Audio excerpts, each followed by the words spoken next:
With all due respect, that's a bunch of malarkey. This is a bunch of stuff, deal. What does that mean, a bunch of stuff? Well, it means it's simply inaccurate. It's Irish. It's Irish. It is. We Irish call it malarkey. Thanks for the translation. No, Okay. We Irish call it malarkey. You know what this is? Yeah, and I reserve this word for those rare instances when it's truly deserved. This is malarkey.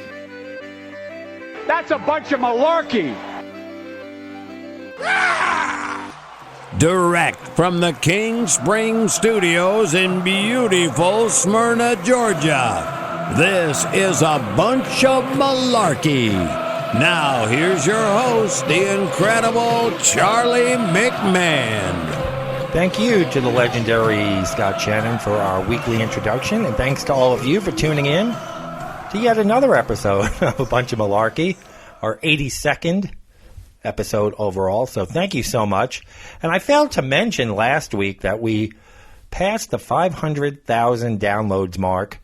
We're way above that now, but I just want to thank everybody for that milestone I never thought I would ever reach. I didn't think I'd ever have 500 listens, let alone 500,000. So thank you very much. So here we are, another week in solitary confinement. People are so bored. Let me tell you how bored people are. The other day, my neighbors across the street decided to have some trees cut down, a whole bunch of trees in their backyard. They had all kinds of machinery over there, cutting giant 60, 70-foot pine trees down. I think they told me there was like 14, 15, 16 trees cut down. They had machinery carrying the giant trunks of the trees into the street. They had wood chippers into trucks coming and going all day. People are so bored in this neighborhood that people were sitting in my flower bed in the front of the house watching this all day, like it was like a stadium seating, just sitting there watching this with their kids.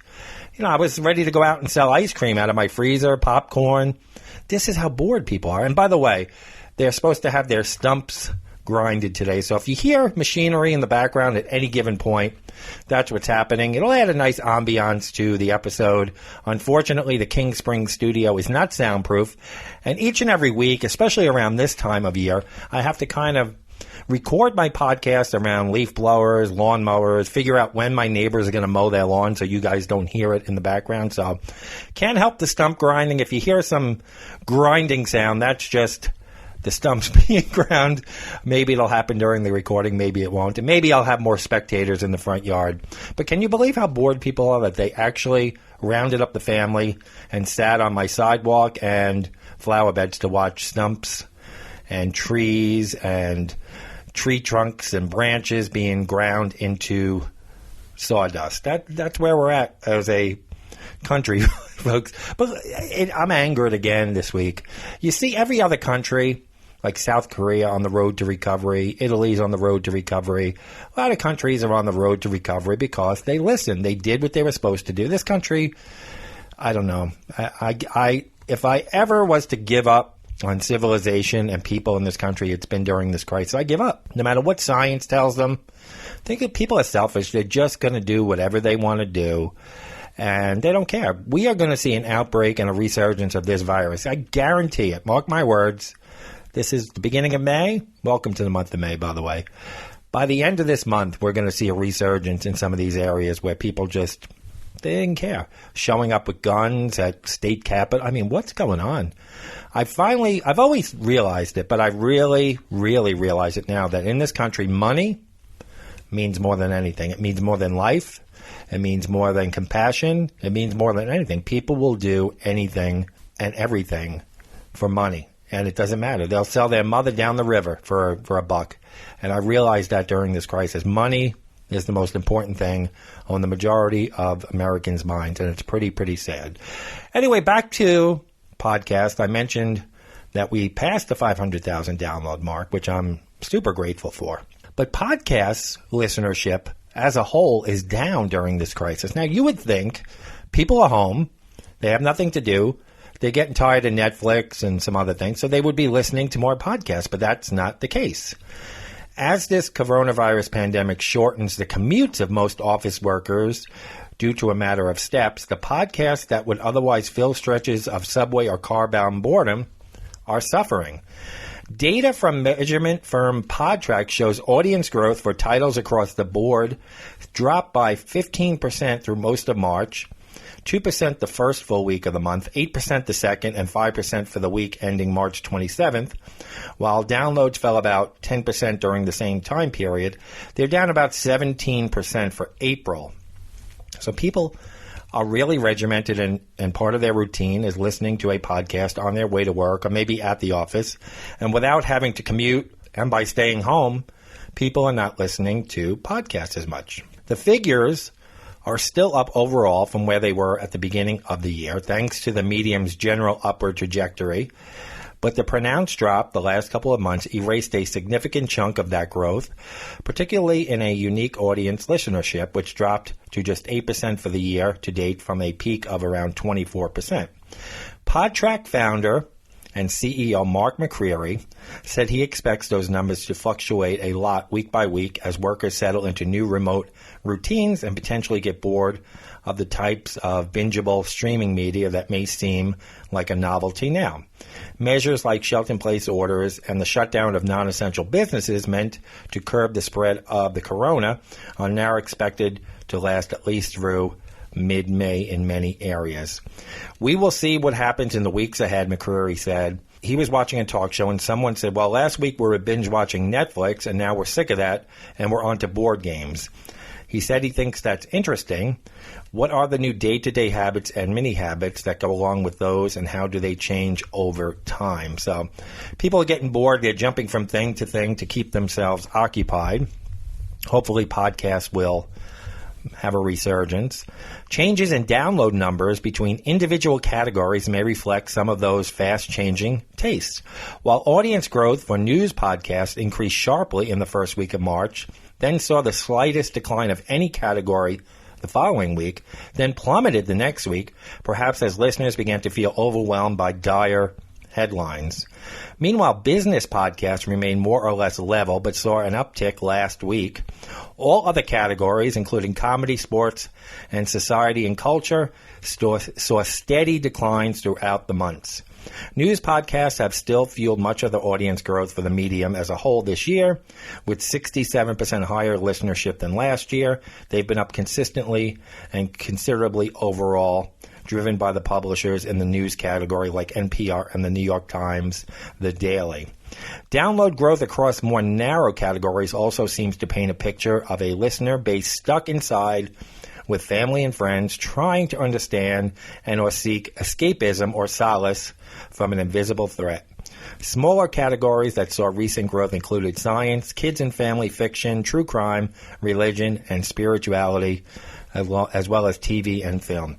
Now, I am thankful that we had an uptick, our 21st straight month of listenership increase.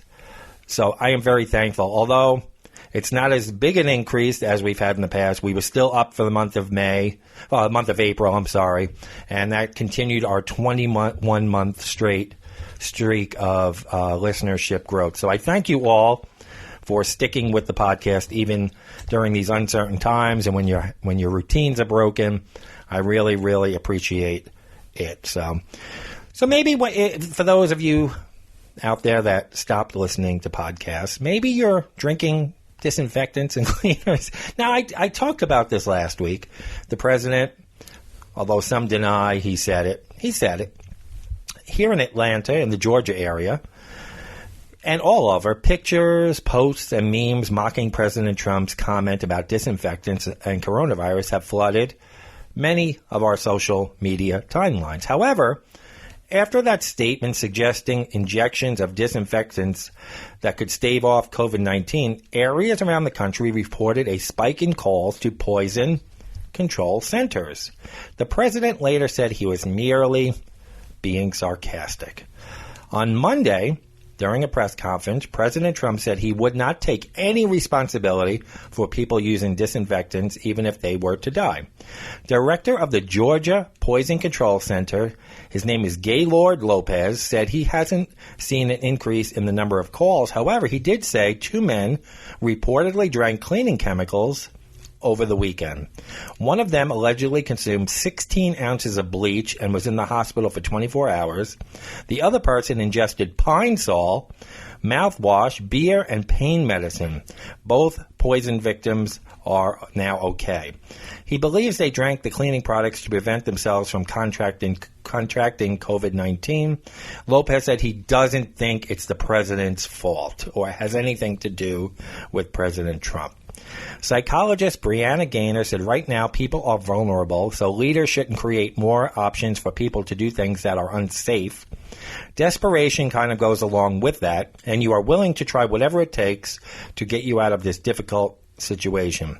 Lopez says you should read the label of every cleaning product you use and put them away when you finish using them to prevent children from getting a hold of them. Did I not tell you that the average American, the average person, 95, 96, 97, 98% of people are not that stupid, but there are 1 or 2% of the folk out there that are going to listen and say, wow, he just said we can ingest or inject these disinfectants, and they are going to do it. And I told you we were going to see it, and here we go. And I don't care what this Lopez guy says, that they didn't listen to Trump. These people will follow him to the gates of hell. These real, slow-minded, die-hard, he can't do anything wrong followers they will follow him right to the gates of hell. There's no doubt in my mind. I have never seen anything like it. And like he said 3 or 4 years ago, he could shoot somebody out in the middle of Fifth Avenue, and these people would still support him. And there are a fraction of his supporters that no matter what he does will follow him right to the gates of hell. No questions asked. Whatever he says or does, they will support him. So if you're not drinking cleaning products to keep busy, maybe, just maybe, you're having a cyber affair during this pandemic. Well, Ashley Madison has seen a spike in memberships. Cheaters aren't letting social distance prevent them from extramarital pursuits.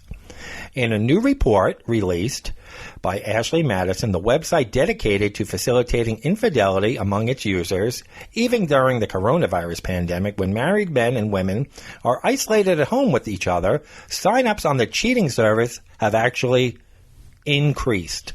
According to the company's chief strategy officer, Paul Keeble, Ashley Madison has seen an average of 17,000 new users each day since the public health crisis touched down in the United States. The site would normally see about 15,000 signups per day. So we're up 2,000 a day while people are home with their spouses. 30% of women are looking into virtual sex with their side lovers, Ashley Madison claims, and 14% of the men are having virtual sex with their affair partners. The website also asked its clientele in a survey whether they have tried to spice up their sex life with their husband and wife while sheltering in place together. And 75% of the respondents said no. Affairs aside, online dating for single individuals has seen a newfound surge in virtual interest during the pandemic. Dating apps like Hinge, Tinder, and Bumble have seen users conduct virtual dates using technology to maintain a dating life while self-isolating. I do think it's the perfect time to get online because we don't lose our desire to connect, Match's chief dating coach Rachel D'Alto said about dating during the pandemic. Love doesn't go away, or that desire for companionship. D'Alto also added, when we're so disconnected face-to-face, we have to replicate that in some sort of way to prevent us from feeling the effects of loneliness. So people are drinking bleach, they're having virtual affairs. I really don't know what to say about that. So they normally have 15,000 new sign-ups a day, which I find that's even crazy, to now 17,000 new sign-ups a day while they're sheltering in place with their husband or wife. So this COVID-19, you're probably tired of hearing about it. It's even affecting the Girl Scouts. The Girl Scouts in Anchorage, Alaska. Now, selling those cookies is normally a foolproof business model. Everybody wants the cookies. But the coronavirus outbreak has cooled sales for Alaska Girl Scouts. The Girl Scouts of Alaska have looked for help and the group is expected to receive a federal recovery loan to help compensate for lost cookie sales. The Anchorage Daily News reported First National Bank Alaska has facilitated the Federal Paycheck Protection Program loan. As a result of the shutdown, about 144,000 unsold boxes have filled the homes of Alaska Scouting families. The loan allows the organization's employees to keep working and provide online programs for Girl Scouts stuck at home. Leslie Riddle, head of one of the 2 Girl Scout councils in Alaska, says fears of girls becoming infected with COVID-19 forced the organization to cut its 6-week sales down in half to 3 weeks of the cookies. Sales of the famed cookies fund nearly everything the council does, including camps and scholarships for 3,500 girls and wages for 20 full-time employees. It was frenzied shopping and people were hoarding cookies like they were toilet paper, Riddle said of sales before the state ordered business closures last month. Now her Anchorage-based council is sitting on about 144,000 unsold boxes of cookies, filling the homes of the families in southern Alaska. I'm hearing from lots of families, when am I getting these cookies out of my living rooms, Riddle said. The First National Bank of Alaska loan officer called at night and on weekends, including Easter Sunday, to gather information to obtain the loan, which arrived in the council's bank account last week, Riddle said. The funding allowed employees to continue working and provide online programs for Girl Scouts stuck at home, like magic trick lessons, flamenco dancing. A new COVID-19 badge emphasizes good hygiene. It's our bridge to keep things going, Riddle said. Companies including ConocoPhillips, GCI LLC, and First National Bank Alaska have also made big cookie purchases to help out the Girl Scouts. People whose lives have been altered by the pandemic still want the cookies, which are the ultimate comfort food, Riddle said. I'm not sure how I feel about the Girl Scouts getting small business loan money. Haven't they made enough over the years? Again, all this money that these companies make, put 25% of the profits away. I know you're paying for programs for the Girl Scouts and stuff, but I don't know. We're expected as just regular members of society to have a savings and a retirement plan and do the right thing. But yet these companies, big or small, are expected to be bailed out. Now, the small businesses, I have no problem. They should get every dollar, every nickel of those loans. But these big companies, why should put 25% of your profits away every year and prepare for something, just like we have to do in our houses, in our homes. We try to save. Most people try to save. Not everybody can because, like I said last week, a lot of people are living paycheck to paycheck. But these big companies, especially like the airlines and the banks, and all, put 25% of your profits, these billions of dollars away every year so you don't have to put your hand out every time there's a crisis. And what we'll do is we'll bail them out, and then we'll forget all about it, and then it'll happen again. They're mutants. These banks and these airlines are a bunch of mutants. And speaking of mutants, let's get into our favorite segment. A bunch of malarkey. Mutant of the Week. Now here's Charlie. Now, last week, we had a pretty close race. It was 60 to 40%. The Mutant of the Week winner in a 60-40 margin is the serial spitter out of Philadelphia, the woman who went around spitting on people at a couple of stores.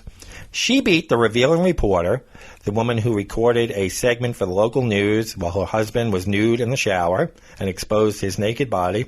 60 to 40, the winner, the serial spitter, is our Mutant of the Week.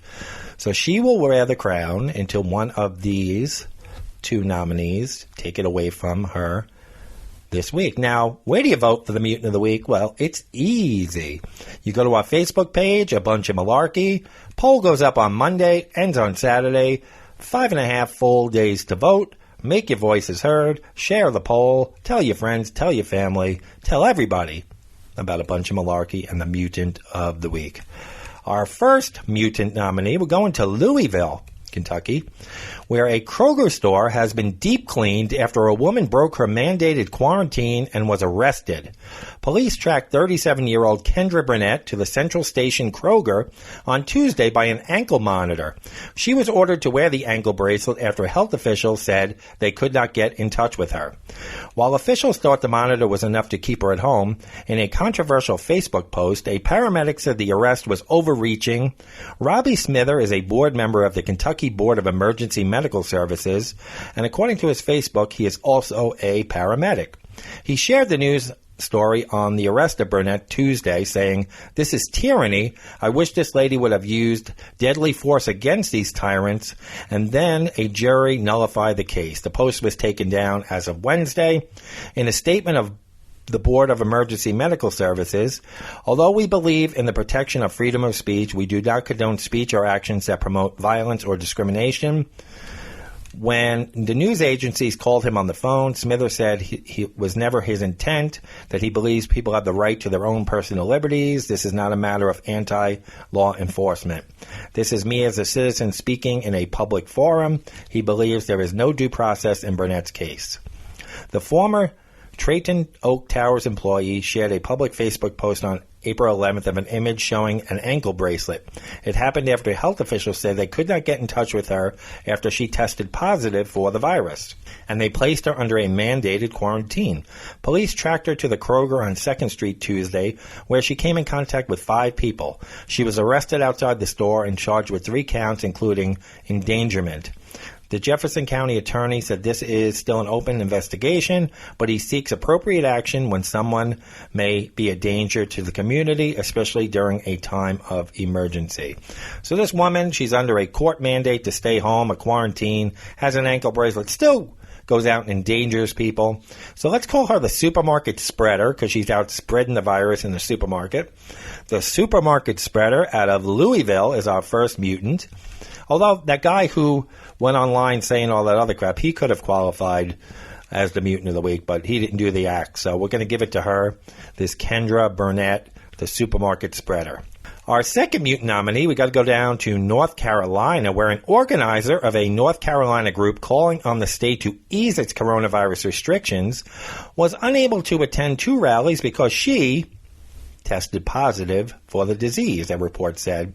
Audrey Whitlock, who administers the Facebook page Reopen North Carolina, was under quarantine for 2 weeks, ending Sunday after testing positive for the virus.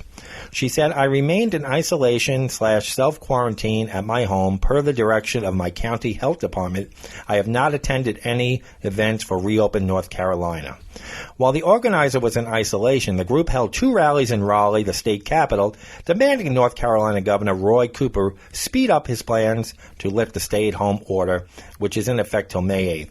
At last week's demonstration, more than 100 mainly unmasked protesters crammed together in defiance of social distancing guidelines, the report said. The group is scheduled to hold its 3rd rally Tuesday outside Raleigh's legislative building. Whitlock first revealed her coronavirus diagnosis in a private post to the group's Facebook page. Whitlock wrote in the message obtained by the Raleigh News and Observer, "As an asymptomatic COVID-19 positive patient, quarantine ends 4/26. Another concern I have is the treatment of COVID patients as it relates to other communicable diseases. I have been forced to quarantine in my home for 2 weeks." So this woman's out protesting, to open up the state early, and then contracts the virus. So let's call her the positive, meaning positive tested corona, positive protester. So we got 2 mutants this week, the positive protester against the supermarket spreader. Make your voices heard. Poll ends on Saturday, starts on Monday, 5.5 full days to vote. So make your voices heard. Now I talked about my neighbors having their trees taken down the other day. There's certain jobs around the house you can't do yourself. You're not going to cut a 70-foot pine tree down by yourself. Electrical work, certain plumbing, there's certain things you need to call in the professionals for. But nowadays, a lot of companies are making you do their work. The other day, our internet wasn't always that reliable here at home. So we called a few weeks ago our internet company, and they said, "You probably need a new modem. We'll send it out to you." 2 weeks went by, no modem. We called up. Different person obviously answers the phone at customer service, looks in the computer, says, oh, the person before you did it wrong. They didn't put in the notes to send out a replacement modem. I'll take care of it for you. Okay. Another 2 weeks goes by, no modem. We call up again. The third person now says the person before that did it wrong. 2 people did it wrong, no modem. Then she says, well, you could go to your local store. The cable/internet company has stores set up, just like a Verizon wireless store, and you could pick up the modem there. So my wife goes down, picks up the modem, brings it home. We hook it up, and we do a self test. We have to call up and activate the modem. Then they say do a self test on a website which tells you we're supposed to get 200 megabytes per second or whatever the fuck. We do a test. We're getting 30 with the new modem. So she says, oh, you probably need a new router too. So we're like, why didn't you fucking tell us we needed a new router when we got the modem? So she says, oh, well, you can buy your own, or you can go to the store, the same store where you get the modem, and get the router. My wife says, well, the guy mentioned in passing, do you need a router because we don't have them? And my wife said, no, they only told us modem. So now they don't have routers. So we go on Amazon. We get a nice router, deliver it in 2 hours to us, hook it up. But it's like a steel cage death match. You ever try hooking something up with your husband or wife, or putting together a piece of furniture, especially under quarantine? You've been in the same fucking house for 7 weeks now. It's like a steel cage death match trying to hook something up, fighting. So we finally get the thing hooked up, working. Internet's back up to the right speed. Everything's fine. But you go to all these companies now, and they want you to do everything yourself. Everything is do it yourself now. You can't get a person to your house anymore unless there's a complete emergency. The only thing you get to your house, like I said, electricians, plumbers. We have like a service contract on our HVAC units where every spring and fall they come and do a maintenance on the HVAC units and tune them up for spring and then for winter. So certain things you still get people. For the most part, though, you're out on your own. You do it yourself. And if you don't know how to do it, you go on YouTube, you try to figure it out, and this is what you do. Or you hire someone and pay through the nose, depending on what the project is. Now, I said it a lot in the past that I used to have landscapers. They did a shit job. So we had it for like the first year we were here. Then I took over the lawn. Now I take pride in my lawn. A lawn is a scam, though. It's a foreign plant that has no business being where it is, and you spend so much time cutting it and trimming it and watering it. For what? You don't ever sit on the lawn. You just look at it. I do that dad stare after I cut the lawn. I look, and I'm like, wow, this looks pretty fucking good. So I spend quite a bit of time between the backyard and the front yard every week doing the cutting, the trimming, the edging, then with the blower, the weeding, everything. I spend a couple hours out there in the front and then probably an hour in the back every single week. I'm kind of a perfectionist when it comes to the yard because I want it to look good. Even though I don't sit out in the front yard, I just want it to look good when people pass, the rose bushes, the flowers, the plants. And it's a far cry from when I grew up. Now, I grew up in a house, and that's what this podcast is all about, this episode this week. I didn't want to drill down and do research on a topic, so it's story time. So sit back, and we're going back to like the beginning roots of this podcast, where I would tell you stories about me growing up and crazy things I encountered at jobs and stuff. So this week is all about do it yourself or lack thereof when I was a kid. Now, when I was a kid, if something broke in our house, anything, it stayed broken until it was rendered completely useless, and then maybe we got a replacement for it. There was no such thing as do it yourself, or if there was, it was done totally half-assed. Now, it was a combination of things. Now, we didn't have a lot of money. My parents worked for a supermarket, weren't highly educated. They worked hard, and we lived in a clean house. I will say that. The house was clean. My mother did clean a lot. But when shit broke, okay, it stayed broken. You were shit out of luck. My dad was not handy at all. I don't think I ever saw my dad with a tool or a screwdriver, maybe a paintbrush. I think I did see him with a paintbrush a couple of times. I never saw my dad with a hammer, a screwdriver, a wrench, maybe a wrench. I might have seen him with a wrench one time. back in 81. But they weren't very handy. My mother tried to take over the handiwork because my dad either wasn't interested or was just... Here's the mentality of my parents. My parents felt because they had full-time jobs, they worked hard. That was it. Like, in other words, I work hard, I work all week. So when they had their days off, which was only a couple of days a week, sometimes only one day off a week, that was like their time, and shit could be falling apart around the house, and they didn't care. They would just sit and smoke their cigars and cigarettes and watch TV, and shit was falling apart around us on a weekly basis. Again, they worked hard. The house wasn't dirty, but when shit broke, it was broken. Now, let me give you some examples. Well, let me give you some backstory on when they bought the house.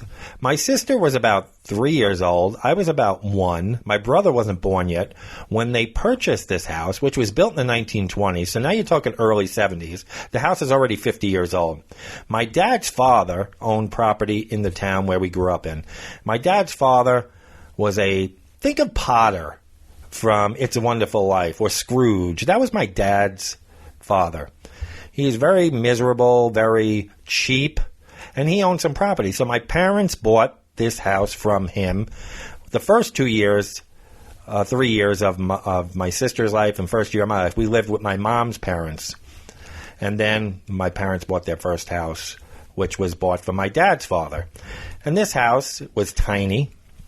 I mean, my living room and kitchen now, and maybe if you throw in the dining room, was bigger than the entire house I grew up in, first 15 years of my life. So it was bought from my dad's father, who, when he sold it, told his own son, you're getting the house as is.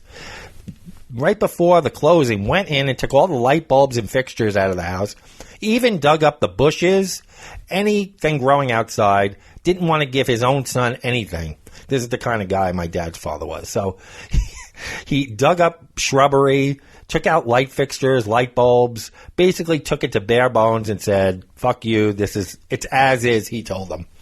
Okay, so wasn't the nicest house in the world. It was old, but it was a house, my parents' first house.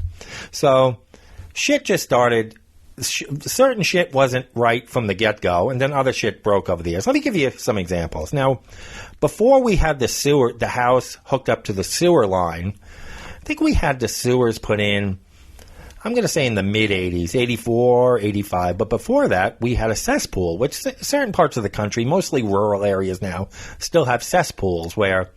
But you get quite a while out of a cesspool. I know my grandfather on my mother's side, he had a cesspool before he had sewers. He would go 10, 15 years before having the cesspool pumped out because there were certain chemicals in the cesspool that would eat the waste, and there was a lot of the seepage of the water and everything would go away. But it was mostly the human waste that would be eaten down by the chemicals in there. And you could go 15, 20 years before having a cesspool. The cesspool we had was, I think it was like 5 gallons. It held 5 gallons. The thing would fill up it seemed like every month or every 2 months. And it was almost like collapsing around the cesspool cap in the front yard. So we were always told when we were playing out in the front yard not to go near the cesspool because we could end up falling in there. And what a way to die, right? Falling in a cesspool. And every time my dad went out to mow the lawn, like when you have a police officer father or a fireman, you see them off to work, you don't know if you're going to see them again because of the risk involved in their job. Well, when my dad went out to mow the lawn, we didn't know if we'd ever see him again because we didn't know if he would be mowing around the cesspool and he would fall in or the ground would collapse around it. So we had this cesspool that was collapsing, and it would fill up every month. So every month, my mother would have to call and get the cesspool pumped out, which was a costly thing. But we were rationed on our showers. We were allowed to take showers, but we were timed. You had 3 minutes in the shower. You had to hustle in there, man. You had to soap up, wash your hair, get shit done quick because they would start yelling and come in and turn off the water when we were little. So we were timed on the showers. So this went on until it finally... The town mandated that everybody had to have the sewers. We were hooked up to the sewers in our township, and that alleviated that problem. Or else we would have lived like that for the rest of our lives. We would have been, fearing falling into the cesspool and having that thing filled up every single month. So the cesspool was a big problem in our house. Now, I talked about getting trees cut down. My neighbor just had trees cut down. We may have a couple of trees cut down. In our house, we had a beautiful tree in the front yard. It used to flower every year. I don't know why they cut it down. They just cut it down. I don't know if it rotted. I don't remember. I was too young. But when they cut it down, they left like a foot. No, I don't want to say a foot. I'm going to say like an 8-inch tree stump in the middle of the front yard. Never had the tree stump taken out.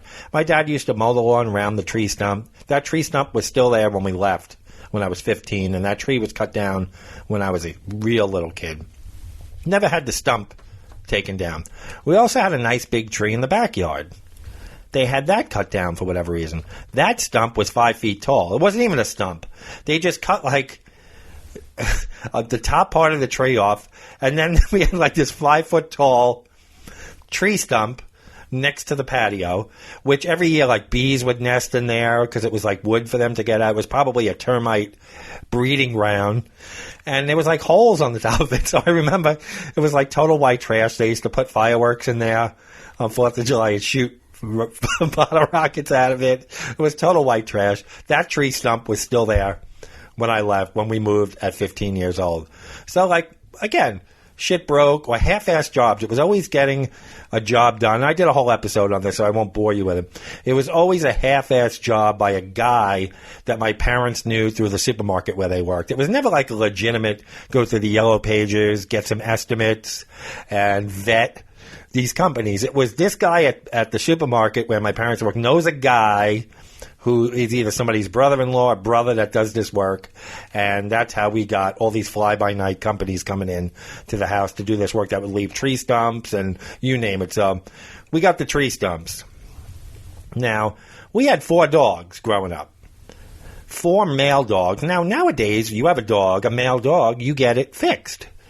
Now, that's good for the dog for a lot of reasons, obviously, so they don't impregnate other dogs and you have a population problem.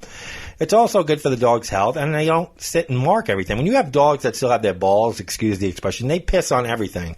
They go around pissing on anything outside. They'll lift their leg and piss on to mark their territory. When male dogs are fixed, they don't do that as much. Well, we had 4 male dogs, and they used to piss on everything outside along the stockade fence. So when it would get really humid in the summer, that shit would start to smell so bad like urine. Now, our dog Cooper, he's a big hound, he refuses to go on grass, so he'll pee on our patio. But we bought this special cleaner. We have to go out and spray every couple of days so it doesn't smell, hose it off, keep it nice and clean so neighbors don't smell it, so we don't smell it. My parents, they would let that go until either the neighbors complained or they couldn't take the smell anymore, and then they would go out with a bucket of Pine Sol and a hose and spray down the fences. But the dogs also, in addition to peeing, they pooped all over the yard. Now, our dog Cooper, he'll poop on the pavement for some reason. We pick it up as he goes. Bernie will poop in the grass, our little dog, and my wife picks it up before I mow the lawn. Now, my dad, for some reason, they never picked up the dog poop. My dad would just roll the lawnmower over everything, and it would get all in the wheels of the lawnmower. My dad would be out there with a cigar hanging out of his mouth, mowing the lawn, and running over the dog shit, and it would get all in the wheels, and then he'd have to hose it off. I never understood why they didn't just pick up the dog shit. But we had a regular Toro lawnmower. It was for its time, it was a normal lawnmower, right? And you know how the lawnmower has a bag with the grass trimmings go into the bag? Modern fucking science, right? And I use it all the time. Either I put my lawnmower on mulch mode, where if I want the grass to mulch back into the lawn for fertilizer, or I can put it into the bag. My dad used to mow the lawn, for some reason, without the bag on it. Now, if you hit a rock or something, shit used to shoot. It was like being shot. I'm surprised we all have our eyes. Because stuff, we used to get hit in the legs with stuff. We'd be out there near the lawnmower as kids getting shot with pebbles. But the weird part of it was, instead of just using the bag and then dumping the grass trimmings into a bag, my dad would go around the yard with no bag on the mower, running over dog shit, and then rake up the grass trimmings and have us pick it up. Now, there was all kinds of dog shit mixed in there. I never understood that. Why go around and do double the work? You just mowed the lawn. All you have to do is dump the bag, but yet he would rake all the grass trimmings up and make us pick it up. And it was all, like I said, dog shit mixed in there. So it was all stuff that never made sense. Now, we had a stockade fence or privacy fence, whatever you got, wherever you're from, whatever you call it, the wood stockade fence. And it had a gate on it. So when you pulled into our driveway, the driveway ended and it became like a path, like a sidewalk into the backyard to a gate. The 6-foot-high little gate on the hinges that went into our backyard. Now, the hinges broke on the gate at some point of my childhood. And instead of just buying at a hardware store the $3 hinge and just putting a new hinge on the gate and fixing the gate, they decided to just lay the gate sideways to block the opening so the dogs couldn't get out. So it went from a 6-foot-high gate to a 3-foot-high barrier with the garbage pails up against it. And the dogs would try to get out of there. We had 4 dogs that would try if they saw somebody passing in the road. So a $5 hinge, you go to the hardware store, problem solved. It's a gate, 6-foot gate on a 6-foot fence. Becomes a 3-foot barrier, a fence laid on its sidewalk that you could see from the street. I think that's why I'm so particular now about like the way our house looks in the yard, because we must have been like the laughing stock of the neighborhood. Shit, we didn't even have a lawn. I said my dad used to mow around the stumps in the front, and it was just yellow. It was like dust. When he started the mower up, it was so dry that we never had a sprinkler. What sprinkler? If there was a drought, there was nothing left of the lawn. It was all yellow and burned. And when he started the mower up, the dust would kick up. It was like the Dust Bowl out in the Southwest. And it was just a dust cloud around my dad because we never watered. It was so dry that if you dropped a match or something, the whole place would have went up in smoke. But I don't get it. So I was always, now I'm so particular because I don't want to be that guy on the block that now I'm the guy who judges that guy on the block because and I shouldn't, because I was that, well, not me. My parents were those people back in the day. But that's why I think I'm so, my wife will say, why are you spending all this time edging? Nobody else does it and doing all this, perfectionism out there. It's because I'm obsessed with, I don't want to be that guy because I grew up in a house where we were that guy. We also had a washer and dryer, okay? Which, for the time, not everybody had washers and dryers in their house in the 70s. But we had ours in the kitchen. And it was a small kitchen. So my mother, sometimes we'd be eating dinner. She'd have loads of laundry going. It was like, my dad used to say, it's like eating in a fucking laundromat. Because we had the washer under one window on one side, and then the kitchen table. And on the other side of the kitchen table, we had the dryer. And it was a small house, a small kitchen. Now, for some reason, I don't know why, when we turn on our washer and the water drains out, it goes through the pipes into either the sewer system, or if you have a cesspool, I imagine it should go into the cesspool, the soapy water, the wastewater, whatever. My parents had something called a dry well. Now, I don't know what a dry well is. I guess I could look it up. But it was basically like this barrel in the ground with holes in it. And there was just a hose from the back of the washing machine through the wall into the ground. And every time my mother did a load of laundry, this was before we got hooked up to the sewer, then it didn't happen anymore. But when I was little, I remember whenever my mother would do laundry, and you have the soapy water, you put the soap in, you turn on the washing machine, you let it run its cycle. Then when the soapy water would drain and it would go through the rinse cycle, all of a sudden, on that little sidewalk in front of the driveway, you would see soap, giant, almost like when you go to a foam party at a club and all that foam is on the ground. You would see like this foam blob start to form, like the movie The Blob, when it would just move slowly and like eat up people. And eventually it would just make its way down the sidewalk, and eventually it would be in the driveway right by the car. And it was just this giant wall of laundry soap that would come out of the ground. I'm laughing because it's fucking sick. I mean, imagine nowadays passing by your neighbor's house and seeing a big blob of soap coming from down the driveway, saying, "Oh, the Smiths must be doing laundry again." That was my house. What the neighbors must have thought of us. I'm surprised I wasn't beaten at school every single day of my life because of all this shit. So we had that. Then we had an outside light that was on a pole, like its own, a nice one. Now it would be considered like pretty cool. The light switch was in the living room right by the front door. And there must have been like a wire into the ground that ran out. It was probably, 15 feet from the front door and probably a few feet from the street. And it was a nice outside light, probably something you would be considered cool now. But somewhere along the line, whether it was at the source or at the light bulb or at the pole, there was a short in it. So anytime the wind blew, it was like a disco in the front yard. Like anytime the slightest breeze blew, the light would just flash on and off like a strobe light. And they left it for years where it was just whatever. You turn on the outside light. On a calm day, with no wind, it was okay. It would flicker once in a while.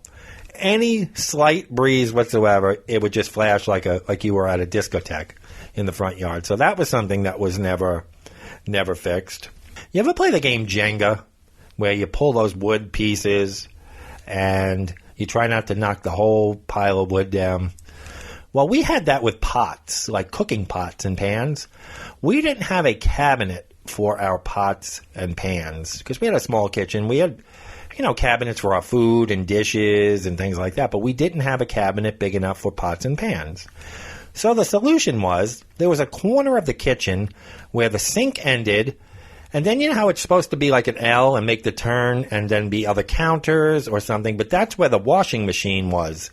And my mother had this like makeshift little cabinet there. So there was a blank space in the corner of the kitchen where the sink stopped, and yet the little cabinet thing my mother had put in there didn't start yet. So it was maybe, I'm going to say 3 feet wide and only about 4 or 5 foot tall because the bottom of the cabinet was there.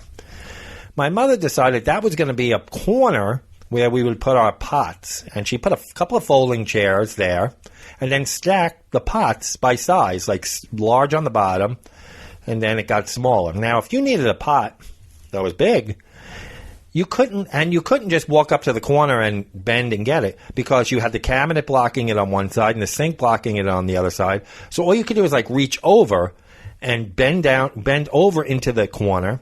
I should have a picture. Maybe I'll try to find a picture of it so you guys can visualize it.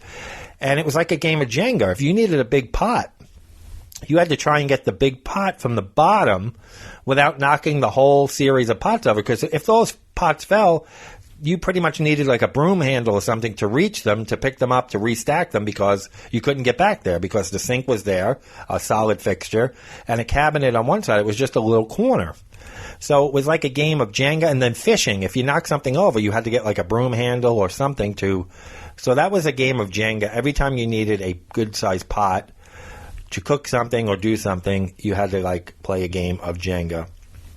I've talked about the bee's nest so many times. Bees nesting every year, swarming, dive bombing us, killer bees. Never done anything about those. Year after year, we feared for our lives every summer.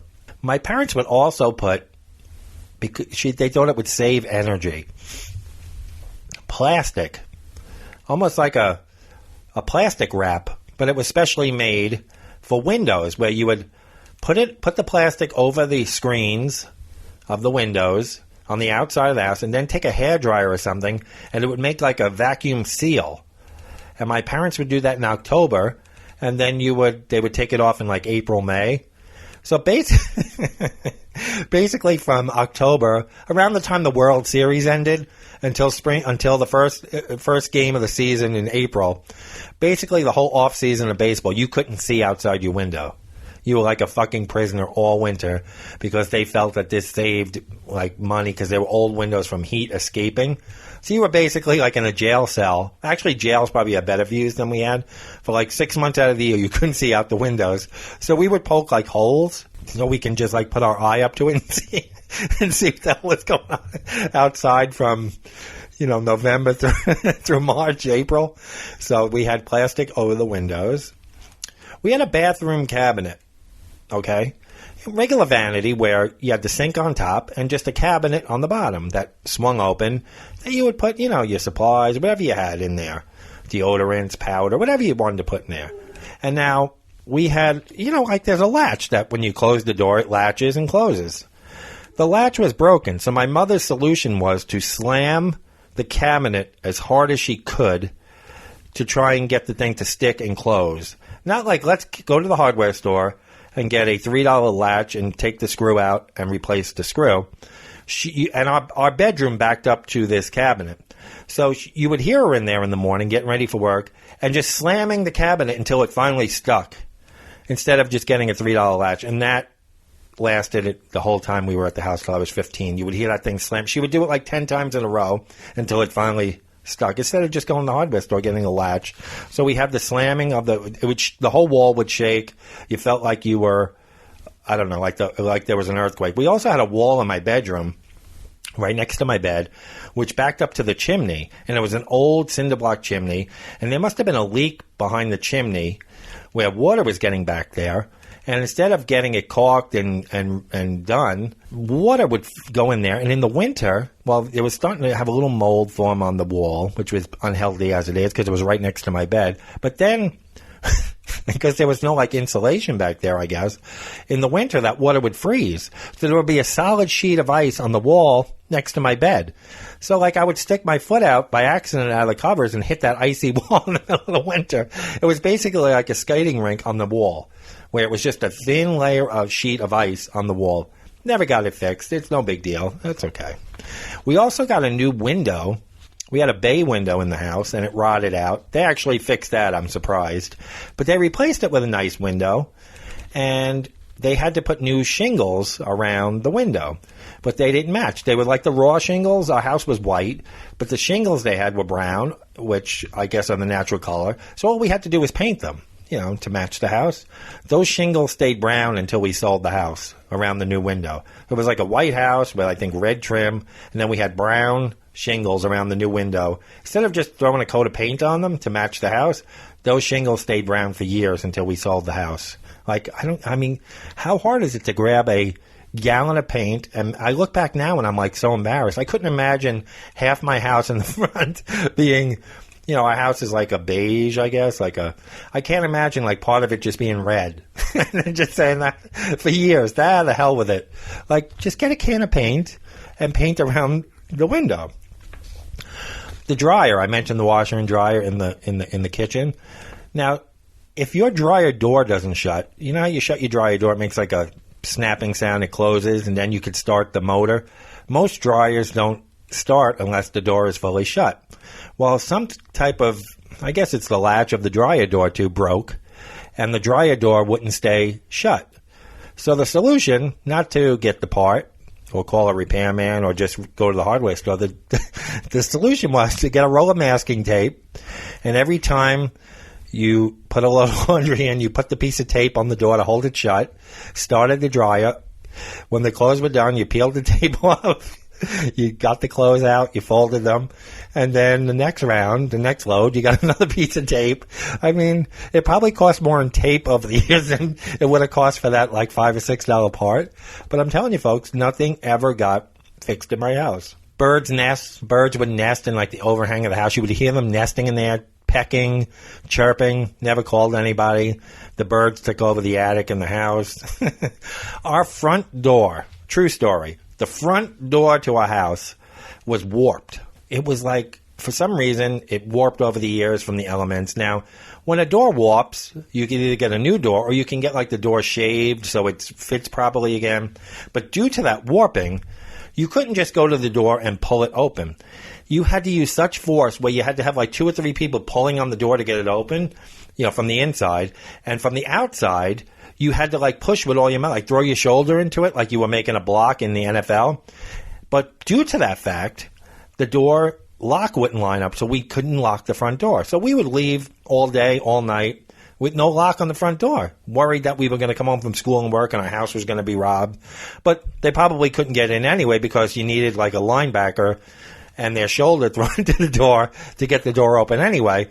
But again, how basic is a front door lock? That's one of the most important things in your house is a front door lock.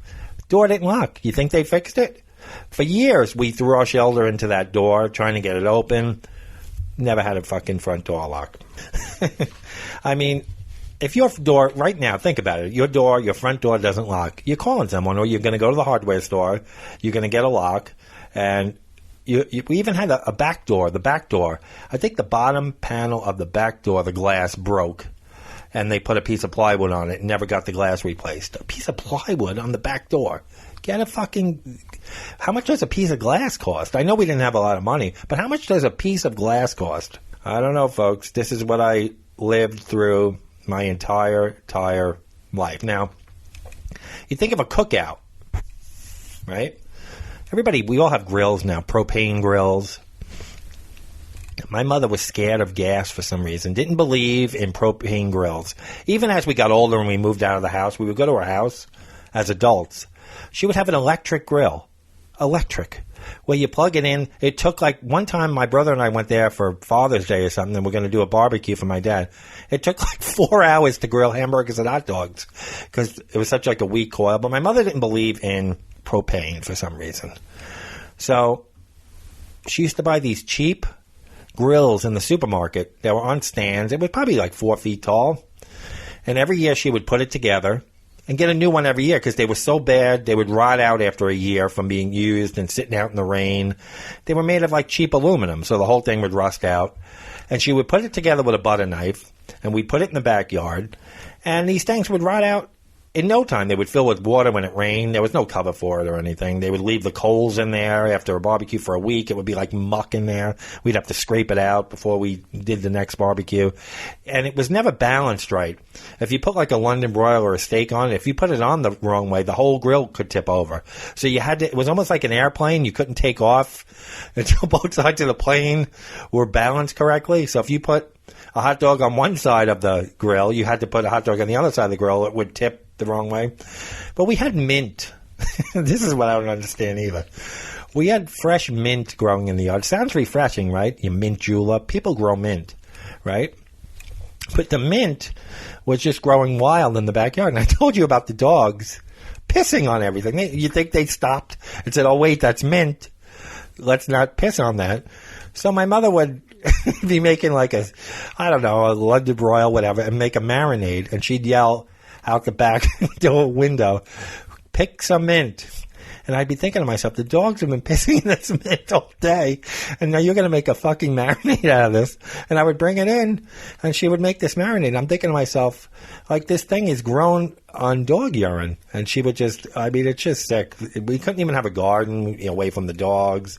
So these are the things I grew up. That's why I'm like kind of like crazy about the way things look now in the yard, and we don't let things go broken in the house. If something breaks, it gets fixed. Now, I'm not going to lie and tell you I'm handy. I'm not going to knock my dad and say, oh, he wasn't. I'm not handy either. I'll look on YouTube if I don't know how to do something, or, if I can't figure it out. My wife's more handy than I am. I'm more creative with certain things, but I'm not hands-on handy. And if it's something that neither of us can do, we call someone in to fix it. If it's a priority, like if it's something that's very noticeable and needs attention right away, we get somebody in right away. If it's something that could wait, that's not a big deal, we get it done when we get it done. But it gets done. I don't know how I lived with all these. I'm probably missing certain things, too. My brother, I had to touch base with him this week to remember some of this stuff. We had the new roof put in because my parents knew someone. We had a hurricane. A tree fell on the front of the house. Needed a new roof. Got a roof. Guy they knew through the supermarket. Somebody's brother-in-law came. Put the new roof on. 3 weeks later, there was a leak. The living room ceiling collapsed. They taped a plastic bag to it. The plastic bag filled with water. It was like a water balloon. It burst all over the living room. And the guy took off the roof shingles and left them on our patio in the backyard. And those roof shingle piles stayed for the last 2 or 3 years that we lived at the house until we moved. What kind of roofing company takes shingles off a roof, piles them on a patio, and doesn't get rid of them? And who agrees to that? Oh, we're going to take your shingles off, but we're not going to get rid of them. Okay, just leave them on the patio. I mean, what kind of shady deal is this? So we had a big pile of roof shingles for like 3 years on our patio because we hired a fly-by-night roofer that put in a new roof, and it leaked 3 weeks after we got the new roof. So these are the type of things that I had to deal with growing up. So when things break now, we fix them. Let me know if you grew up with any of this kind of stuff, or am I that abnormal? Now, when something breaks in your house, do you fix it yourself? Do you hire somebody? What do you do? I'd love to know about your situation at home? Are you a hands-on man or woman, or are you somebody that calls somebody in, or do you let things go? Do you kind of live in like I lived when I was a kid? So I appreciate you tuning in again. I thought I would do something different this week, tell some old stories instead of a topic. We'll get back on topic next week. So figured I'd share some old stories. Now, where are we found? You know where we're found. On all, I'm just going to say from now on, all major podcast platforms. A Bunch of Malarkey Podshow at gmail.com if you want to get in touch with the show. Patreon.com/A Bunch of Malarkey if you want to become a monthly sponsor of the show.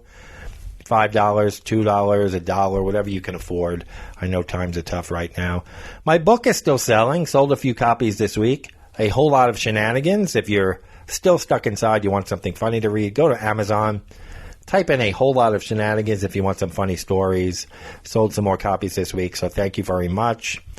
If you want to listen to me during the week, where I'm spending most of my time right now, my new radio station is called Charlie's 80s Attic. It's on TuneIn and iHeartRadio, or you can stream it at charlies80sattic.com. If you like 80s music and not just the same songs played over and over again, you can catch me there on Charlie's 80s Attic. That's where I am most of the week. So if you really miss my voice, and once a week isn't enough, it's charlies80sattic.com. Tune in. iHeartRadio. I think I said iHeartRadio before, and sometimes I say, did I say iTunes or iHeartRadio? iHeartRadio and tune in. So, folks, if you're sitting around taping your dryer shut, putting plastic over your windows, or having a blob full of soap come down your driveway, you still have to beware, because it's a shit show out there. Thank you so much for joining us. This has been A Bunch of Malarkey. Have a great week. Take care of yourselves, each other, be safe, and we'll catch you next week.